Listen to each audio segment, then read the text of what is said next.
Welcome to another episode of In Case You Missed It. And WNBA fans, we're currently in the W off season. And as you guys know, CBA negotiations between the W and the PA are ongoing under that second extension that expires on January 9th, 2026.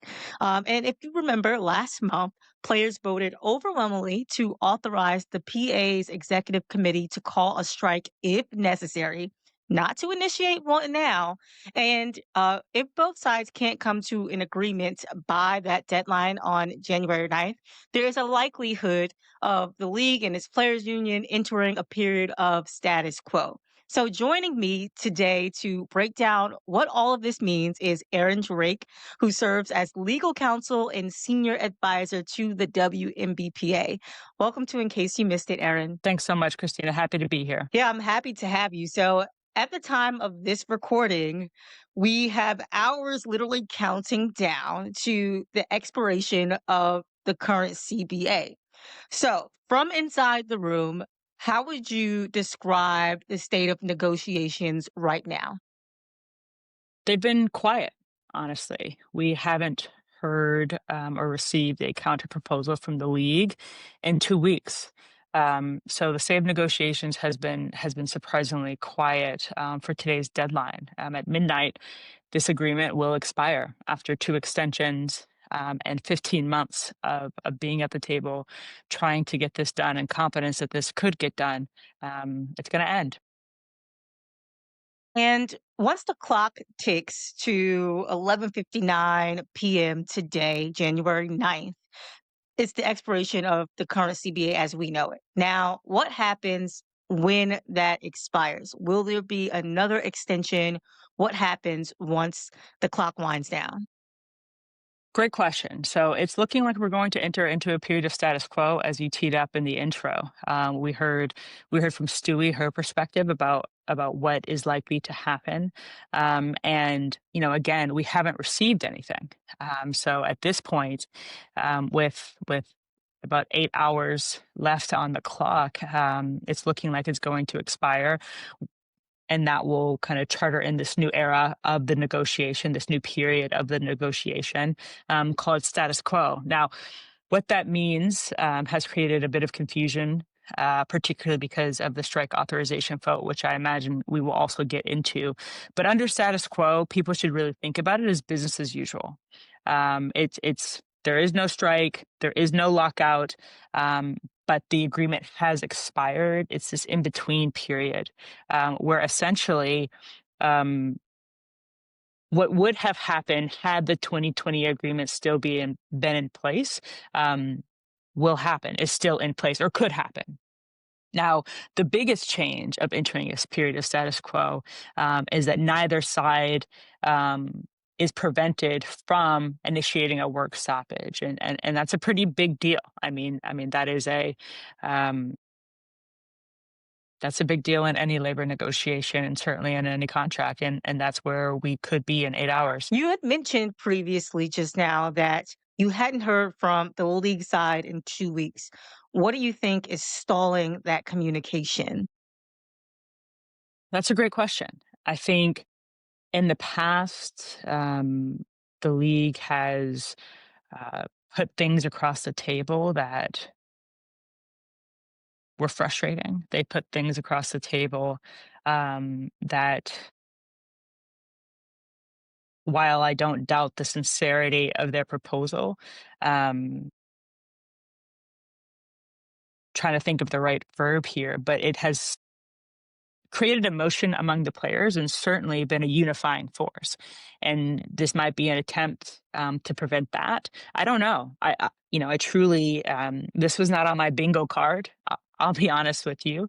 And like the union side, the players side has remained at the table.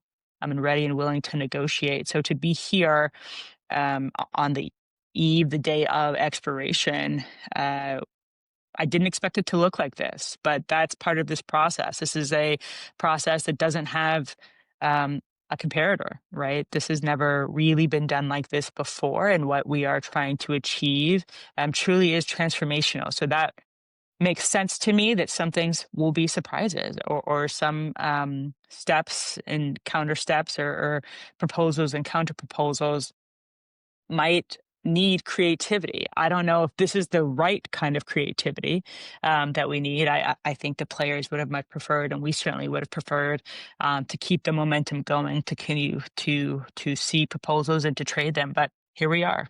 Here we are. Last month, union members voted in record numbers to authorize the WNBPA's executive committee to call a strike if necessary. Now, we know that as of today, that currently isn't being initiated, but with the CBA extension likely, as you mentioned, to go and enter that period of status quo, how does that authorization factor into the union strategy moving forward? Because you also mentioned you hadn't heard from the league side in 2 weeks. So, what benchmarks would indicate that the negotiations are no longer progressing in good faith? That's a loaded question. There's a lot there, so let's unpack it, right? I think, for first of all, what the strike authorization vote means, it means that the players are unified, that they're together. Again, 98% of players, they voted to authorize the executive committee to call a strike, if necessary. That is an overwhelming vote in the faith of this union, and of the leadership. And as union staff, that only empowers us, right? As I said, when a contract is still in place, you can't call a work stoppage. It's prevented, by the contract. But that's not the world that we are kind of seemingly about to enter. Now, I want to be very clear here. Strikes, again, I'm in lockouts, work stoppages, right? That's the umbrella term. They're nothing to be played with. I mean, they're serious, serious things that have ramifications, in other contexts, that have been felt for a long time. And we are absolutely, not trying to call a strike. We are not taking, that word or those decisions lightly, but it is at times a necessary escalation, a necessary step to have your value recognized by your employer. I mean, employees for generations have had to, accept the harm that comes with that action, because it does bring harm. I mean, we need to name that, as clearly as possible and be upfront about that. But it can also bring incredible relief, and charter in, a new period and a new relationship that's a bit more equal between employer and employee. Now, again, I'll say it for the people in the back, and I'll keep saying it.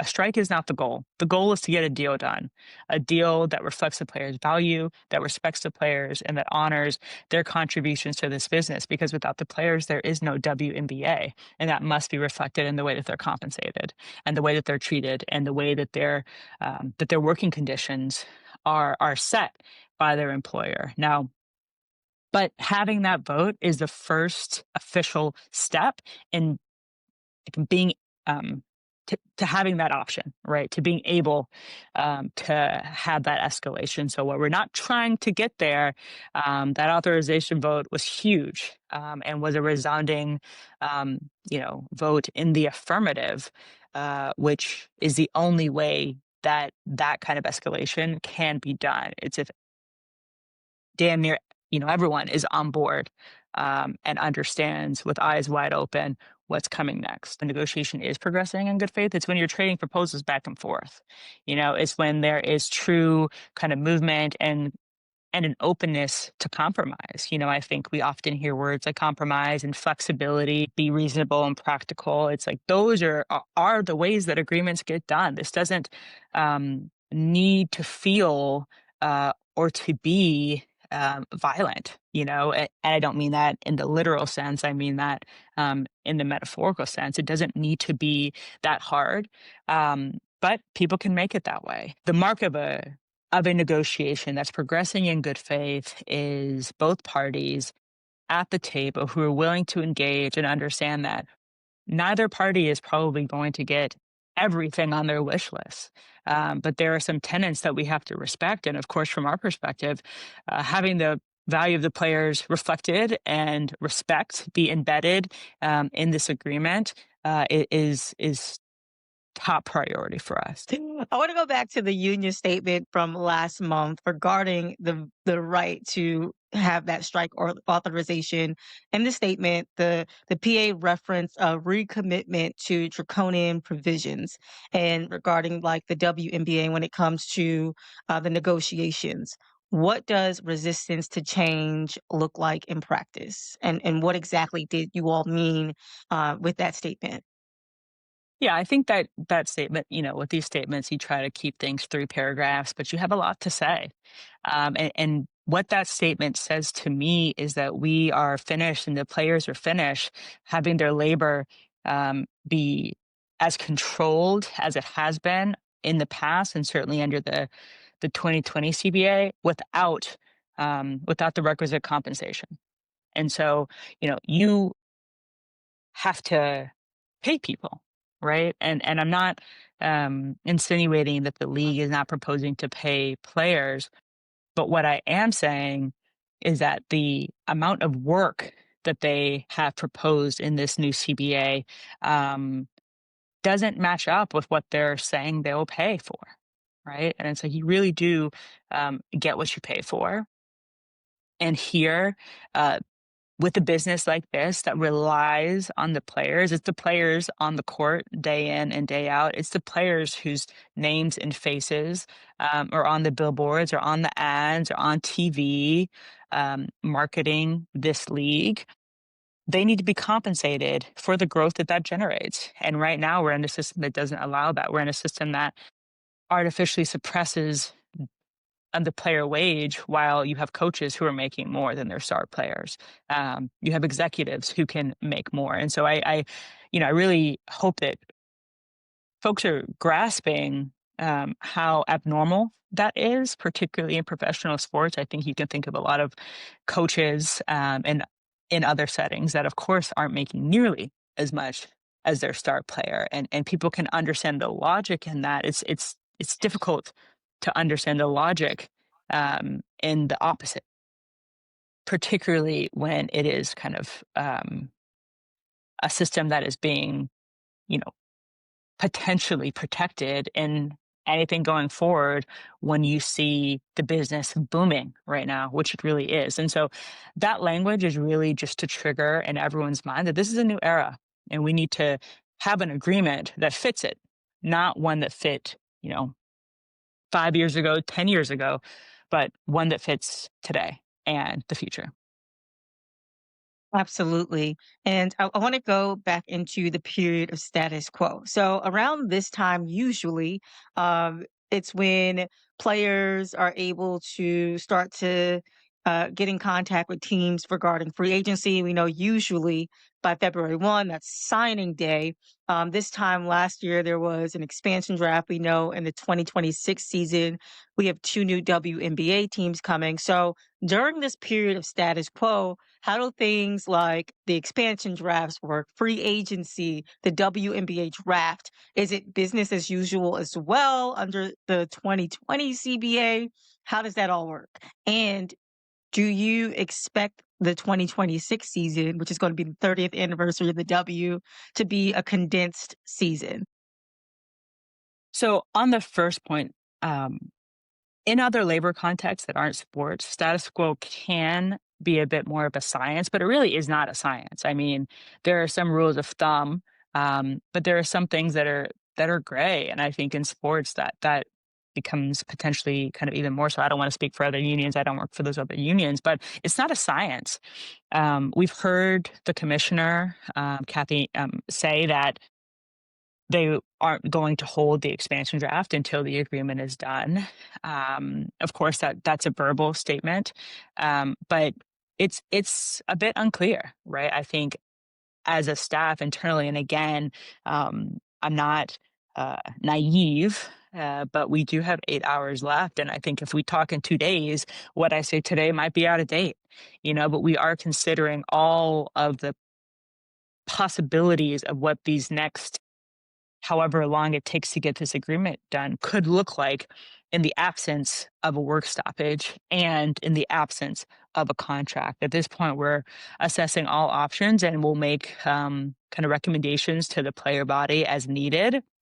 But I also think there are practical concerns here. You know, part of why an expansion draft might not make sense before this agreement is inked is because some of those provisions might impact how that happens. And what we don't want to do is have to kind of go back and do things over again. And so I think that there's more to come in the conversations in the coming days after this agreement expires, which as of the taping of this conversation, obviously it's still in place.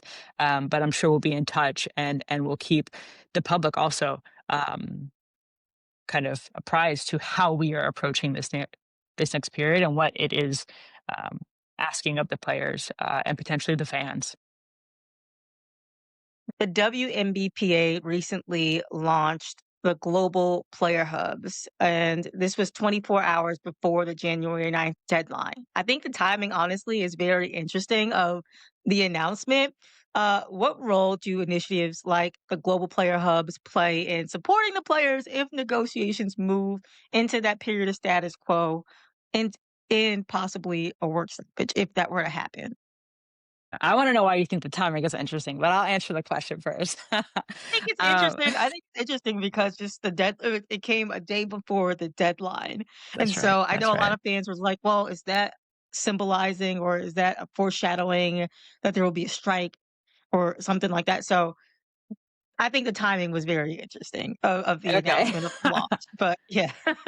Okay, okay. Thank you for indulging me. I wanted to drill down on that word a little bit. The WNBA lore. Yeah, right, exactly, exactly. No, but that's the thing, right? Like, I can appreciate the instinct and the want to kind of read through the lines of these moves and counter moves, in part because there's a small group of people in the room, but there are large groups of people who will be impacted by these decisions, so that instinct makes a lot of sense to me. And we had to get the word out, you know if nothing else happens, we still want players to know that they're secure. We understand that for professional athletes, their body is their instrument. And so not potentially not having access, because remember, a work stoppage at this point is something that the players could initiate. It's also something that the league could initiate. And in the latter situation, with the league initiating a work stoppage, which would be a lockout, um, we can't be caught flat-footed with that. We can't be behind scrambling to try to provide for the members, for our members, and that's what labor unions are for, right? They're for the provision of certain benefits, of certain protections, and obviously it's a collective kind of unit for bargaining all of these contracts. So I it's important work. It's huge. And I'm so proud of this union and our SVP of player relations, Jana Palmarinelli, was instrumental in getting these done because it also shows that we are not alone in this fight. I mean, all of the external support that we've gotten from folks who the kind of operators of these hubs, whether it's the labor movement, our brothers and sisters and our siblings there, or fans. It has truly been uh, it's been sustaining, right? Because this journey has been long, and we also have to continue to fortify. And so having these hubs is just another example of preparation to meet this moment with whatever it brings, right? And again, we want it to bring a new contract. That's the only thing that we want it to bring, a new contract that contemplates the true value and contribution of the players and their labor. But it might bring some other things too on the way to that. And if that's the case, we have to be prepared. So that was really the idea and the sense behind it. And we've got to continue to stay prepared. So whether it's conversations with players, which we're having often, educational sessions with players, which we're having often, conversations with folks who are external to sports, but in the civil rights space, which happen often, or having these more kind of foundational needs for professional athletes met, we're going to be there and we're going to try to meet this moment. So that was the, you know, those are the hubs. Don't read too much into the timeline. They had to, be announced at some point. Gotcha, gotcha. I want to go back to the league's response last month to some of the things that have been out there in the headlines. The league says it fundamentally disagrees with the union's characterization of uh, uh, points to salary increases and uncapped revenue sharing proposal. Where is the disconnect, you think, between those claims and the union's experience at the table? Sure. Well, I think first, I mean, they're allowed to kind of characterize these negotiations however they'd like, as we are. Um, I, I think the truth of the matter, or um, what the connect is that we're still far apart. There's still quite a lot of work to do. That's what people are reading, and I think for if I'm the league and I'm responding to a strike authorization, but I don't know what else I say. I don't know what else I say, but to kind of attack the characterization because I can't comment on the fact that that is an undeniable show of unity for a collective body of people who happen to be folks who work in my business. That's not what they're going to say. So they had to say something else. But the disconnect exists around a number of things. I mean, truly, I really think we talk about money, we talk about certain other provisions, we talk about professional working conditions, we talk about free agency core, we talk about season footprint, um, but we also talk about respect. We talk about what it feels like to be dismissed outright. We talk about accountability. We talk about trust and relationships. There was a great Q&A that came out with ESPN and the NECA and Fee did. I believe it came out yesterday, right? It's at times we say it and at times we don't, but the respect, the mutual respect, and the uh, appreciation that many things can be true at the same time. The players can be compensated um, as they deserve to be compensated. There can be professional working conditions in this league, and the league can still be a very healthy business, and could even thrive more, right? Those things can be true together. And that's really the crux of our disconnection, I think. What can be true together and what can't be true together? I don't think respect and dignity and a true assessment of players' value can be true with um, artificially suppressing wages. I don't think those things can be true together. So I think that's where much of the disconnect exists. Absolutely. Adam Silver said he and NBA Deputy Commissioner Mark Tatum are available to help the WNBA and its players strike a new labor deal, and that he's closely tracking the negotiations and optimistic that a fair agreement can be reached with compromise on both sides. You mentioned, the word compromise earlier. Have either Adam Silver or Mark Tatum been in contact with the players union? They have not been in contact. I can't speak for the league side of the house. I imagine it would surprise me if they weren't talking there. Um, but and I think Stewie said this a couple of weeks ago. We welcome whoever needs to be at the table who can help get this job done. Because again, the goal is a new contract. That's the goal. A new contract so that basketball can be played.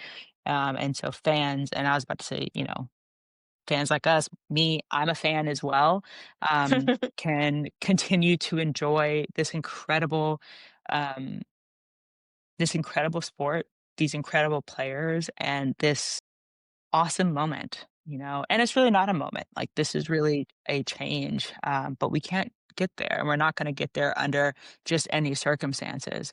We have to get there under the right circumstances. There's too much at stake, frankly. And so if Adam and Mark need to be at the table, let's have them at the table. That hasn't happened yet, but Adam and Mark and any investor who has put their dollars towards this league and did so in the spirit of pay equity, right? Did so with a belief in um, the potential of women's basketball, and did so with the love for these players. If they need to have their voices heard and they can be the the change in the room, please, by all means, speak up, right? Stand in that opportunity and that responsibility, because at the end of the day, that's what we're talking about. And it might take that to get this done. I didn't think that it would, frankly, but here we are, right? With again now less than 8 hours to hear from them before the agreement expires. It's been widely reported that the union had proposed for players to receive roughly 30% of total league and team revenue. I know you can't specifically talk about the numbers, but how does the union approach negotiating revenue share to ensure there's fairness for players while also supporting the league's long term growth? Sure, I so appreciate you saying that I can't talk about the numbers, so the listeners know that that's not just me. That's a thing. So I can't speak about numbers particularly, but I can speak about approach. I can speak about approach. And it to take to take a step back. Right now, players earn what some have reported, and I'm not confirming or anything, but less than 10% of overall revenue from the league. The players who, without them, there could not be a league. I think uh, less than 10% is a hard pill to swallow. And I understand I wasn't here in 2020, but I understand how we got there and how, this is before um, COVID. If we know that 10% um, is far too low, again, uh, for workers who, without them, there would be no money to spend. I mean, people aren't going to see coaches. People aren't going to see the GM. People aren't going to see these owners. They're going to see these players. And what they're paid needs to reflect that. So that is always a part of our assessment and has been through this entire process. We're also truly looking at the books. I mean, we get to see the books. We get to see the numbers. And we also get to discuss the love that these players and the appreciation that these players have had and continue to have for this league. And, honestly, it might be easier for us as staff for the union if that weren't the case, but it's true for them. It's true for me too. Right. And the thought that anything that the players would propose would seek to drive the league out of business or um, put the league in so much pressure is frankly offensive to what is the reality of the situation, which is that everyone wants this league to thrive. And the players understand, like we do, that a win for the players is a win for the league because it solidifies and validates a relationship that is mutual. I'm choosing you and you're choosing me, not because you're my only option, not because I have to, but because I want to, and we can both thrive in this environment. That is really the assessment. And so, in looking at the numbers and looking at the books and thinking about where we are today and understanding the growth that is happening and has happened in this period of time under this agreement, and understanding that there was really no kind of mechanism or way to grow in that regime, we're not going to make that mistake again, right? These agreements can range in years, but let's just assume that this one takes us 2 years. Let's assume it takes us 5 years. Let's assume it takes us more than that. The world, as we know, can change. And so, how do you build an agreement that is right for today, but also can look down the line and see, okay, how is this media deal going to shake out? These new teams are coming online. How has, right, like, how have the Valkyries done this year? Are there going to be potentially more teams? What is, frankly, the state of the country or the world, how is that going to impact this agreement? I mean, all of these considerations, it's a very thoughtful and rigorous process of coming down to certain kind of numbers and percentages, to the kind of proposals about family planning, to the proposals about housing, to the proposals about free agency, to all of it. It's truly trying to make sure or pull these levers to get the right fit for now. And then, of course, you're also negotiating with a set of people who thinks that it should be done differently, or at least is trying to assert itself. And I understand why, right? Um, this is a special moment right now. The players are more empowered than they've ever been, for a variety of reasons that I don't think any one person or any one entity or any one business or any one moment Mhm. or like event can take credit for, right? But it's the combination of all of that has all put us here at this very moment across the room together. How are we going to meet this moment? And I'm committed and I'm realistic, but I'm also optimistic because this can get done. This can get done. I didn't really answer the question earlier about if the 2026 season is going to start on time. I not intentionally, I forgot, but it's still could, right? It that's the thing. It still could. This is really just humans being humans right now, and at the end of the day, um, we have to be flexible. We have to be ready to compromise, but they do too.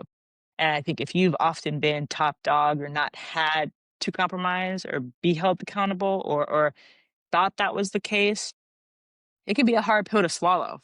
But it doesn't have to be. There's water on the table, you know. So I think it's really just about these things take time, but the time is certainly now. So that's. I hope I got an answer to your question somewhere. You did, and you also absolutely spit a bar just now. You said the pill could be hard to swallow, but there's water on the table. Write that down. I was scrolling through social media the other day, and an NBA player had sort of posted something about the NBA pensions and what the players get after X amount of years. And WNBA player Shakira Austin, she quote tweeted that post and she highlighted the disparity on the WNBA side. I know that retired W players currently don't have a pension. Um, and so I specifically want to ask about that right now. What changes will the PA be aiming for to improve, those retirement and long-term benefits for players? Yeah, that was quite the tweet. Quite the tweet. And but I think it hit, and that feeling that I think people reading that may have felt.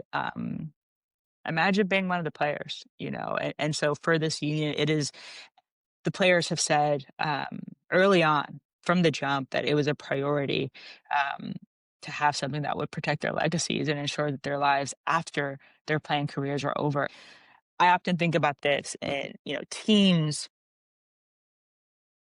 they get revenue, but of course they have valuations as well. And we see that the valuations for the teams have skyrocketed. Of course, that's not, you have to sell to get that. But there's an option, right? Like you still have that. That's a good problem to have by my estimation, right? Like think about any kind of other thing that you buy and have to invest in. It's really for when you sell it that you get your kind of investment, like whether that's a mortgage or what have you. Um, Players don't have that. Players don't have that. They work, work, work, drive their bodies into the ground, experience a whole kind of host of injuries, get paid something, which will be more under this CBA. But essentially are left with the same things that most people are left with, or some. I don't want to say most, kind of given the state of labor in this country, but with like 401k, right? And not to I'm very thankful for my 401k. I'm not kind of trying to downplay that, but I think when you're thinking about a professional athlete and what they are building, to walk away with just what you've earned, but not much more it's difficult. So we absolutely are thinking about both our legends, people who have already retired, and also the folks who will retire, and ensuring that that tweet that Shakira put out uh, is not evergreen. Right, we don't want that to always be true. We want that to change, and that is a priority, a high priority for the players. The other thing about this conversation that I think is really important is that um, pensions have kind of in labor gone out of style, and that happened, for a lot of reasons within the law. But employers often aren't. You're not seeing the kind of pension like the ones that the NBA players receive now be negotiated now. And that's just kind of a reality of where we're at. Rules change, laws change. We haven't always had a 401k. We haven't always had, for instance, like a Roth hasn't always existed. And so those things have been kind of incentivized and disincentivized. But we are absolutely being creative and thinking about, even if that impediment is there, even if that's true, what can we achieve for these players? And so um, the creativity has never been the issue. It's really just it's the same thing as for players now. It's about their value and their contributions. And what does it actually mean if you say you want to recognize these players? What does it mean if you say that you have an obligation to these players? We want to make sure that those words still have true meaning. Not just for PR or propaganda. All right. And to wrap this up, looking ahead, what would success in these negotiations look like for players and the league? And how could the outcome of this this round of negotiations, I guess, once a deal were to be reached, influence the growth and visibility of the WNBA for years to come? Take the latter point first. I can't I can't overstate how important I think this moment is. As a person on the inside at the table, but also, as I said, I came out as a fan earlier as well. It is this is of the utmost importance, and not just for basketball. I mean, this will have ramifications, I believe, across performance and entertainment, across sports, across labor, for women in labor, and for other workers. Right, like right now, we have Starbucks workers who are out on a work stoppage. We almost saw a work stoppage with the Actors and Actors Equity. There's a lot of disregard happening for working people in this moment. There's a lot of devaluing you know, happening for people in this moment. People are treated as if they're expendable and as if they can be dismissed because they don't have the same amount of money or the same amount of power. And this is absolutely part of that fight as well. Of course, you know, what the players are asking for and what their salaries stand to be, it's it's a lot of money, right? It's a lot of money because of the business that they work in. But the principle of it is to share in the business that they grow. And however that looks across industries, um, that's a tenet that we're really proud of and that we will fight for and hope that it has kind of that those effects kind of ripple across industry, but also to the young people who are watching this and who appreciate that, oh, there's a group of people who could advocate on my behalf. There's a group of people that I could stand with. So it's not just me who's having to scream about my worth, about my value, about my contributions, but I can do that in community with solidarity, because solidarity is a verb. And so I can't overstate how important I think this moment is. And of course, for the players, I think this is history. This is truly history. All Star pay us what you owe us moment. That was a huge moment in history.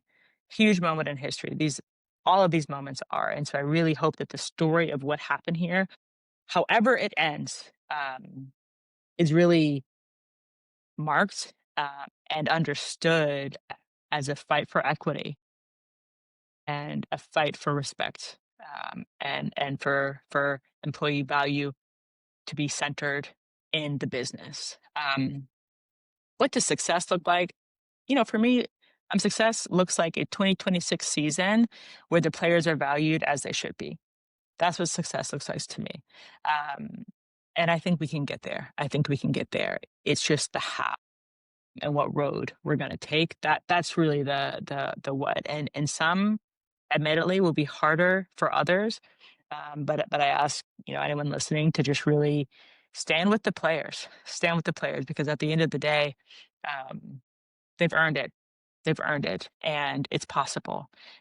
So stay educated, keep reading, and keep following along, because this implicates all of us, and we know that you all have already invested so much into this league, into the players as well, and they don't take that for granted, and this union doesn't either. Well, Erin, I want to thank you for breaking all things CBA negotiations down here on In Case You Missed It. Always a pleasure to chat with you, and we'll certainly be keeping our eyes on what happens next as the clock ticks down to the expiration of the CBA deadline. Of course, happy to. All right, that's going to do it for this week's episode. Don't forget to subscribe to the show and rate and review the show as well below. Peace.